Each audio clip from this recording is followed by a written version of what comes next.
नरेंद्र मोदी दूसरी मिट्टी के बने हुए हैं और वो भारत के प्रधानमंत्री हैं। ये जो यहाँ पर ब्रिगेड है एक ना, बेशर्मी के साथ जो अपने प्रधानमंत्री को कहती है नरेंद्र सरेंडर, उसको ये बात समझ में नहीं आ सकती है, क्योंकि ये बात समझने के लिए भारत की संस्कृति को समझना पड़ेगा, भारत की सभ्यता को समझना पड़ेगा। अगर भारत की सभ्यता और संस्कृति इतने हज़ारों सालों से सरवाइव कर रही है, बची हुई है, दुनिया की एकमात्र सबसे बड़ी सभ्यता है जिसे उसके दुश्मन नष्ट नहीं कर पाए, तो कुछ तो उसके अंदर होगा, और उस कुछ का कुछ नरेंद्र मोदी के अंदर है कि देश के हित से समझौता नहीं करेंगे।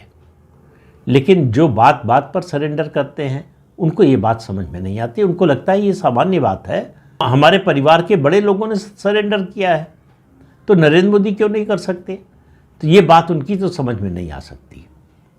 तो जब ऑपरेशन सिंदूर के बाद ये दावा करना शुरू किया ट्रंप ने, उसी समय एक और अभियान चला था ट्रंप को नोबेल प्राइज़ दिलाने का, और इसमें चापलूसी में बढ़ चढ़कर कई देशों ने हिस्सा लिया और सबसे आगे इसमें निकला पाकिस्तान।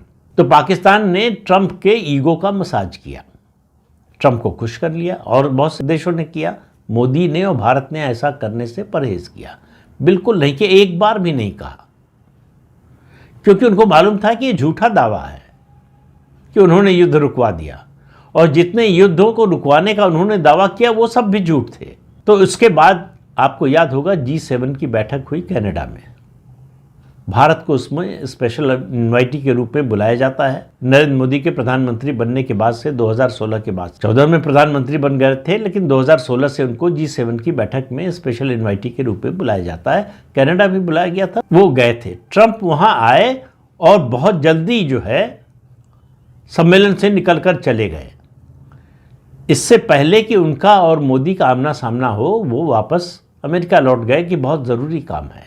कोई ज़रूरी काम नहीं था, वो दरअसल प्रधानमंत्री नरेंद्र मोदी का सामना नहीं करना चाहते थे। चले गए और वहाँ से फ़ोन किया, प्रधानमंत्री को फ़ोन किया कि आप G7 की बैठक के बाद वॉशिंगटन होते हुए भारत जाइए, और उनको इनवाइट किया कि आप व्हाइट हाउस में आइए। प्रधानमंत्री नरेंद्र मोदी को पता था कि ट्रंप ने पाकिस्तान का जो आर्मी चीफ है, उस समय तक ये फील्ड मार्शल नहीं बना था शायद, उसको भी बुला रखा है लंच पर।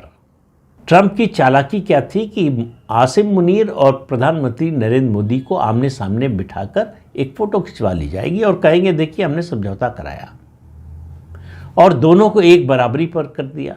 कहाँ आसिम मुनीर और कहाँ नरेंद्र मोदी।